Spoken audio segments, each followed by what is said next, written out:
गांव के एक आदमी के पास एक गधा था।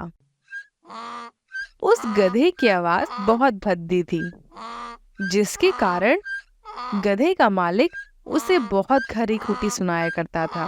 कितनी बेकार आवाज है इस मनहूस की। एक दिन जब गधा घास चर रहा था, तो उसकी मुलाकात एक गुनगुनाते एक टिड्डे से हुई।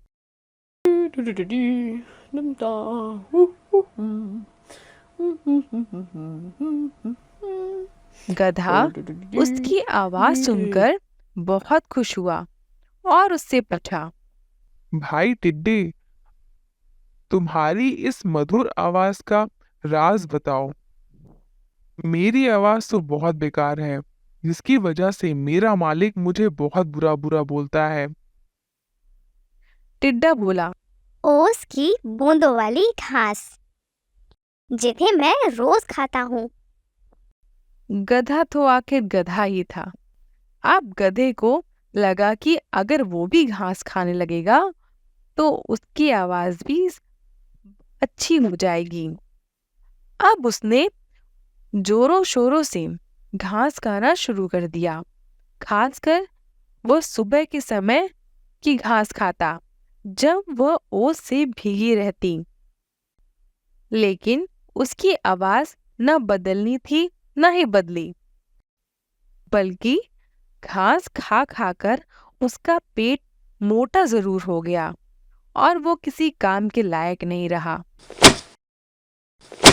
अब उसका मालिक उसकी आवाज के साथ साथ उसके भद्दे मोटे शरीर को देख के भी गुस्सा करने लगा। पहले तो आवाज बेकार थी, अब खा खाकर इतना मोटा हो गया है कि किसी काम का नहीं है। भाग जा तू यहाँ से।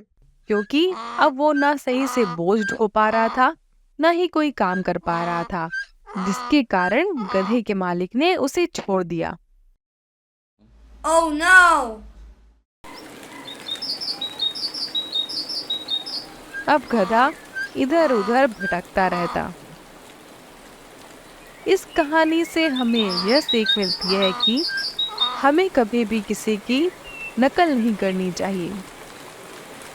नकल करने से उसका परिणाम गलत हो सकता है।